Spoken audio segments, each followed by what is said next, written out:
Zlodej kradol u susedy v tom istom dome, stačilo mu zísť iba niekoľko poschodí. Vyberem peňaženku a pre Krista Boha vedia, nemám tu koruny. A kde sa mi tie koruny podeli? 28-ročný podarený sused chodil k Slovákovcom do peňaženky ako do bankomatu. Stará pani sa nezamykala, kľúčka sa dala ľahko otvoriť. Využil to, že dôchodkyňa dobre nepočuje a má problémy s chôdzou. Kým ona žehlila v kuchyni, on kradol v obývačke. Bolo mi tak zle na kríže, tak ja som sa tak na tú lavicu vyvalila a ležala som. A počujem, že s kľúčami mi volá čo hrka.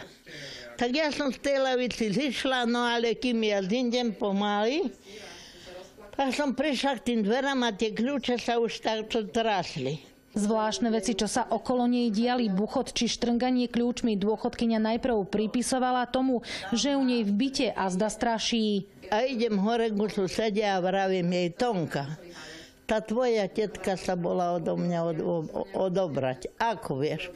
No včera bol pohrab a kto mi s tými kľúčami len trásol? Mladý muž sa takto nepozorovane k dôchodkyni dostal viackrát, vždy počas dňa. Bola to skôr náhoda, že ho prichytila suseda, inak policajtka. Hoci sa ukryl do nedalekej krčmy, odtiaľ ho už odviedli policajti. Vyšetrovateľ tohto 28-ročného muža obvinil z trestného činu porušovania domovej slobody. V tomto prípade ide o osobu, ktorá už bola v minulosti súdne trestaná. To není drzosť, to je chrapunstvo, lebo toto nemôže človek so zdravým rozumom urobiť. Za neželané návštevy u staršej dôchodkyne mu teraz hrozí až 8-ročné väzenie. Rodičia o synových obvineniach s nami hovoriť nechceli. Pani Slováková tvrdí, že sa poučila, syn jej vymenil zámky na dverách a zamykať sa vraj bude aj počas dňa. Z Brezna Katarína Kováčiková, televízia JOJ.